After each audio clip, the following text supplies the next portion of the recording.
You are getting most of your business still on the weekends. When you think about that, what has been the impact of all the hours you put in on Saturdays and Sundays on the growth of your business? It is when we are available and the banks are closed. I feel like that's when we're going to be at our best. So agents are working on the weekends. Clients are seeing houses. And a lot of people won't want to hear this, but if you're a loan officer not working on the weekends, somebody else is, and they're going to get that deal. Welcome back to Good Better Broker as we welcome in Adrian Webb. He is a senior loan officer with Milestone Mortgage Solutions, and he is based in Snoqualmie Valley of Washington. Adrian, great to have you here. Great to be here. Thanks, Justin. Appreciate it. So a bit about you. You are consistently one of the top producers in the state of Washington. You've done over $100 million for several years now.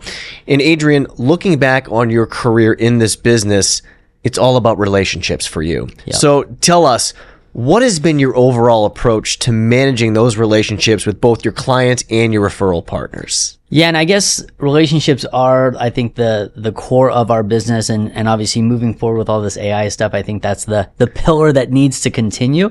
I don't overthink relationships. I feel it's kind of disingenuous to quote unquote manage relationships. I have friends and realtors and past clients that I just enjoy being with. So I throw events, I invite them, I go and try and stay in front of them as much as I can. So just being a part of the community and then consistently thinking about how to connect with people, and then the rest will kind of take care of itself. It's interesting you say that it's not even about managing a relationship. It's just making sure that you're connecting with people. And that's really, like you said, a genuine way to approach relationships of any kind, but especially relationships in business. Absolutely. Yeah. And that's the thing. I mean, we all probably work so many hours. I won't work with an agent that I don't enjoy, because at that point on a Saturday night at 8 o'clock, if I'm taking a call and it's with somebody that I don't enjoy working with, I don't care how much business you do. If we don't connect personally, it's probably not something that's going to be a great fit long term. So I just kind of select the people that we get to work with, and then we get to decide if that's a long term fit or not, I guess.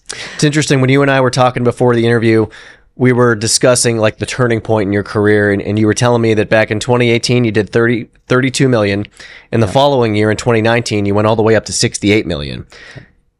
And now you've grown, and like we said, you're over 100 million consistently.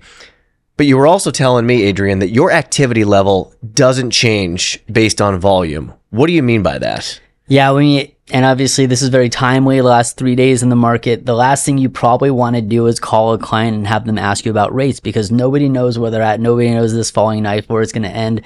But obviously this will pass, and the market will always continue to be the market. So if you're like, I don't want to make calls today because I'm not motivated, because I don't want to buy a mortgage right now or buy a house, then your clients and your referral partners will feel that. So you don't let the market or any exterior things change. Like, here's the metrics. I need to make 30 outbound calls today. I need to talk to this many people. You have all those metrics to like make sure you're actually meeting, and the market, as much as emotionally it can affect those things, you can't let it, right? That's the thing. And then obviously long term, and maybe there's people that aren't interested in talking about a mortgage on that day. Well, I bet you there's some other marketing you can do, or clean up your database. There's always activities that you need to be doing, knowing that you're going to be in this business long term. So I just focus on what I can control and make sure that every single day we're meeting certain metrics and having that activity level. There's agents that during this time, maybe they're not as busy. Invite them to an event. Now they've got time to pick up their phone and they're going to show up, right? So it's just always the thinking of what you can do in that moment, regardless of what's happening, to then leverage your time in the best way possible. How much do you do this out of just habit, or is it more so what it took to get to this point, and you know that if you let your foot off the gas just even a little bit, that you could take a step backwards? Yeah, I mean, that's the thing. And I know, like Matt talks about the perfect week with account executives. I have kind of a perfect week for my schedule, and I have metrics on a daily basis that I need to meet. And it's very easy to like realize, oh my gosh, 3 days went by and I didn't hit these metrics. And then you're accountable to your team, you're accountable to your family. Maybe, I use like a greatness tracker. I was in the Corps for many years, and maybe you put the greatness tracker next to a picture of your family and say, gosh, I'm I'm not giving it my all. Now I'm accountable to my family, or whatever motivates you to like make sure you're obviously staying on top of things, because it doesn't take much to kind of float and wander. And I think it's very important. The people that are consistent in this business, that consistently are producing and taking care of clients and gaining referral partners, don't take a day off. I like the Darren Hardy quote of rent is due every, success is not given, rent is due every day. I have that on the monitor in my office, and I just remind myself that as much as you think you're successful, like every single day you've got to bring it. And then very quickly, those people that get away from their core business pretty soon aren't very successful, right? It doesn't take much to get off track. Let's get into your relationships and how you go about just interacting with people. Face-to-face or Zoom calls? Where do you stand on this? I love that. So during the day and with clients, I do much more Zoom. That is more efficient because you can get 5 meetings in a row done without traveling, without driving, any of those kind of things. Off hours, like brunch meetings, late happy hour, dinner meetings, weekends are my face-to-face times or leveraged events. So during the day, mostly Zoom, and then obviously off hours when it's not, which we'll talk about green time, then face-to-face is definitely preferred. You mentioned the weekends, and you are getting most of your business still on the weekends. When you think about that, what has been the impact of all the hours you put in on Saturdays and Sundays on the growth of your business? It is when we are available and the banks are closed. I feel like that's when we're going to be at our best. So agents are working on the weekends, clients are seeing houses. And a lot of people won't want to hear this, but if you're a loan officer not working on the weekends, somebody else is, and they're going to get that deal. So we get probably 75% of our business from introductions on a weekend. And I do a Friday update every Friday talking about what the market did.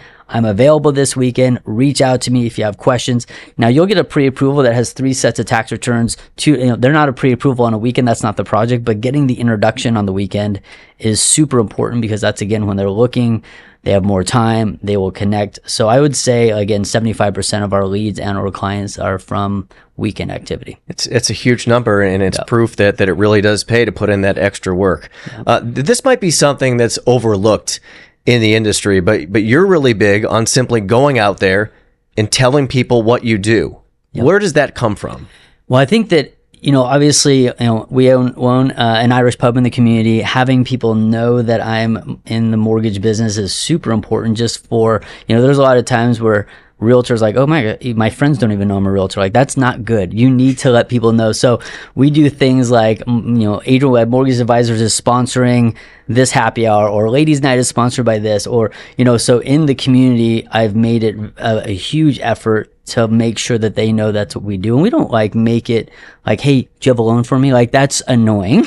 I just let people know, and I sponsor the local, sports teams, lacrosse, high school basketball, all the different things to make sure that the whole community knows that I do mortgages. You want to stay in front of them, but you don't want to be like an Avon salesperson and like, oh, I'm not going to go buy their house because they're just going to try and sell me on something.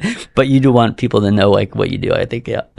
You are doing every week at least one lunch or a happy hour. Why has that been a successful approach for you? Yeah, I think that just having leveraged events, whether it's your own or like I do Real Producer magazine is, I'm in 3 markets. I'm on the back cover of Real Producer, which is a magazine that goes out the top 500 agents in every market. So if you're looking for another way to connect with realtors, that's a really good one.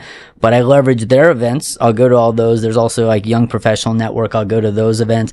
I try and do at least one learn over lunch a month, and then one happy hour, at least one a month, if not more. And a happy hour can just be 2 realtors meeting you to kind of have a drink, right? So there's so many different ways, but just being focused on finding ways to connect with people, whether it's 1 or 2 or 3, you just have to be doing it, right? So if you go through a whole month and you didn't go to a leveraged event and you didn't have a happy hour or you didn't do a learn over lunch, you're not doing enough. Is what I was figure, yeah. There are so many different opportunities to meet people and connect with them and grow relationships. And at the same time is precious, right? There are only so many hours in the day for you to get done what you have to do. So how do you view, for example, a lunch meeting versus going to an open house? Yeah, so it's really tough for me to do a lunch meeting with an agent, with a client, with anybody. The challenge with that is it's at least an hour lunch. You're probably going to take 30 minutes going and leaving. It could easily be 2.5, 3 hours of your day, and that is all time that could be used. Now, again, I'm not saying that you shouldn't spend time and have lunches with people, but the amount of leverage you could have in those 3 hours by making phone calls, by doing videos, by doing content is really different, right? So I will go on a Saturday, I can see 5 agents, drop a lunch off to them, talk to them for 15 minutes, check in, connect, and get 5 meetings done in 3 hours as opposed to 1 meeting in 2.5 or whatever, right? So I try not to schedule lunch meetings or anything during the day that's going to pull me away from the office where I can be leveraging my time better.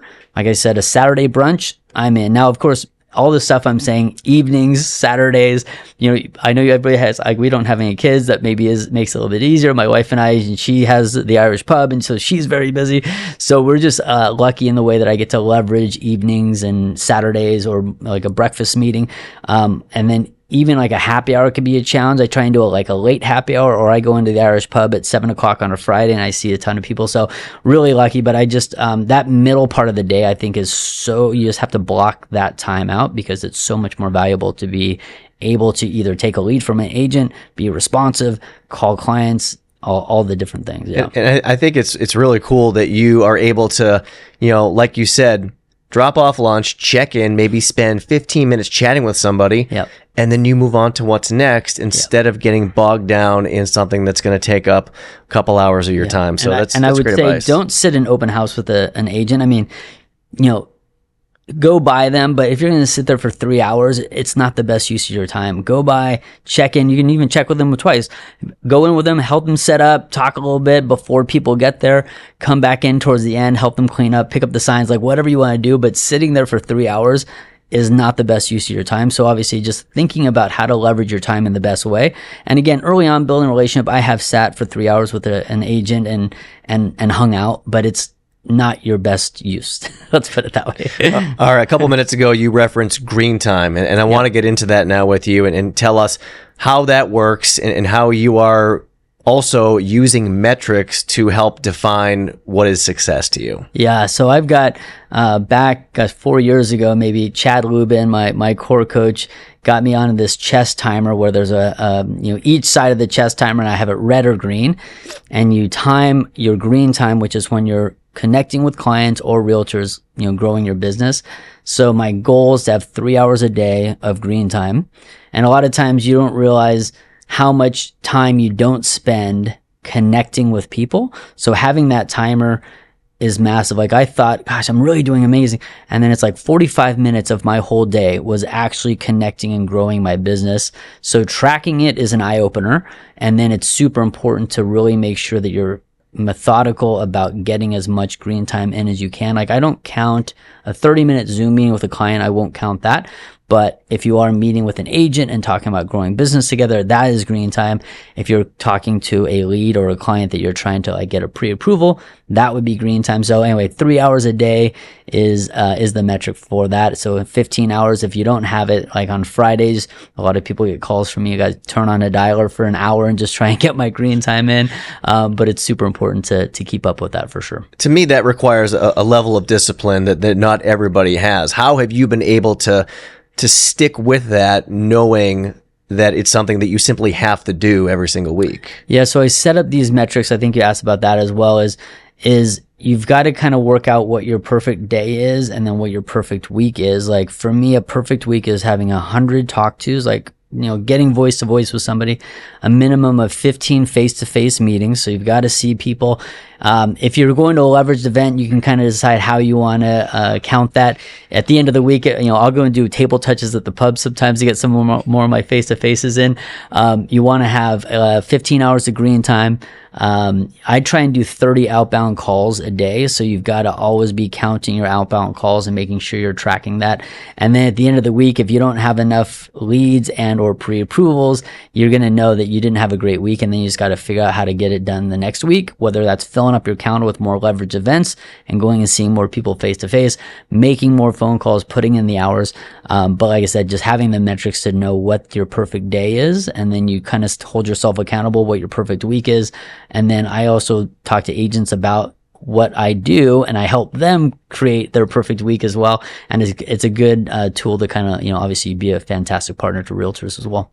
You tell the agents what you do, and you also want people to know simply who you are. And that's one of your big techniques, Adrian, is just getting out there and telling people about yourself, getting your name out there, but also not being super salesy. So how do you strike that balance? Yeah. So when I go to open houses and I drop off lunches, I am not telling them about how great our rates are, how great we are at closing. I had an agent last week ask me like a buying question, and I allayed it. I didn't get into it because that's for later. Like, you're literally just asking them, about their business, how's the open house going, just creating relationships so that they know who you are. The last thing an agent wants to deal with is having some LO go in there with a flyer and then telling them how great they are. Like, that is not genuine, and it's not going to get you business.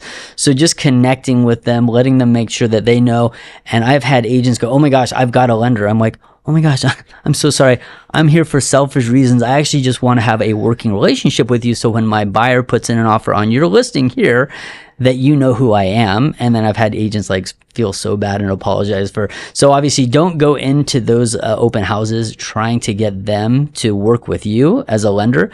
Just go in, genuinely want to get to know them, and just make sure that they know who you are, and just obviously be gracious with their time, and then them knowing you, and then pretty soon you start to like, everybody sees your name a bunch. You're doing all like in Snoqualmie Ridge, I do most of the loans in that area. Because like if I go by and a listing agent's like, oh, if you're looking for this, my sellers even know Adrian because they go into his pub. Like, you want to like really kind of focus on your specific area to where everybody starts to know you and really work to get your name out there. And again, just that familiarity is like, oh gosh, for a loan, you got to call Adrian, right? At some point, you just want that to happen, right? So I think it's just really important to focus on that for sure. And that's got to be the dream for every single person in this business who has a hyper local approach, and you certainly do. Yeah. So what would be your message to somebody who's listening to this right now and they want to get to the point where someone says, oh, you got a loan to do, you got to call so and so, much like the people in your community are doing with you? Yeah, so we bought an Irish pub. I wouldn't necessarily recommend that. It's been, luckily my wife does the 99% of the heavy lifting on that. But having the pub and being a part of the community, which was the goal of that initially, is just to be more genuine. So like being a part of the Chamber of Commerce, for example, my office is not in the town that I live in. So I was like, oh, that's not very genuine to be a part of the chamber when my office is somewhere else. So then we bought the Irish pub, and now it's like a community gathering place, and I've kind of really been able to leverage that. So, but without that, you can still go to open houses, you can sponsor the local softball team, you can sponsor the soccer team, get involved in the high school. So think about like the Chamber of Commerce, Real Producer Magazine, I'm on the back cover of that. So look into all the different ways that you can be in front of people. And then I have it now where I just recently brought on a big team that has seen me around for like 3 years. And that consistency allowed him to be like, oh gosh, like you've done an amazing job. I see you everywhere. When I thought about who I would consider adding as a lender with our big team, you were the first one that I thought of. So just think of ways to always stay in front of people and be consistent and show up and get to the events. It's a grind, I'll tell you what, but if you love what you do, you don't work a day in your life, that whole thing, right? So just connect with people, stay out there, and then obviously just look at different ways that you can add value to the relationship, and it'll take care of itself. All right, last thing I got for you. You may not recommend people buy their own Irish pub, but you've brought yours up several times, and I have heard from several people here who have been out to visit your place that it's great and that the food is outstanding. So what's your favorite item on the menu? Oh gosh, and people ask me that, and I always just say, if it's on the menu, there's a reason for it. So my wife redoes the menu every single quarter. If there's an item that's not selling, it gets pulled off. We freshen it up all the time. So pretty much whatever you see on there is amazing. I think our fish and chips is outstanding. Our shepherd's pie has 18 different ingredients. My wife says it's not your grandma's shepherd's pie. Like, people are like, oh, some of this is not really authentic Irish food. Our pub is in the US. the most authentic Irish food we've had. Nobody wanted it because it's a little bland. It's not that great. So when people are like, oh, like it should be more authentic, I'm like, well, no, because we want it to be like Ireland. I grew up on like, meat and potatoes, very bland food. My mom never, I didn't even know what a quesadilla was until a sophomore in high school. So it is as authentic as it needs to be, but it has amazing spices and great food. And my wife's a big attribute to that for sure. So all right, well, hopefully next time we get together, we can do it at your place and we can try out that fish and chips or that shepherd's pie. Great chatting with you. Thanks so much for sharing all your insights with our listeners, and continued success to you, Adrian Webb with Milestone Mortgage Solutions. Thanks for being here. I appreciate it. Thanks a ton, Justin. Thank you for watching Good Better Broker and helping us support independent mortgage brokers everywhere. Be sure to subscribe to our YouTube channel to be notified about new videos, as well as your preferred podcast platform for a new episode every other Tuesday.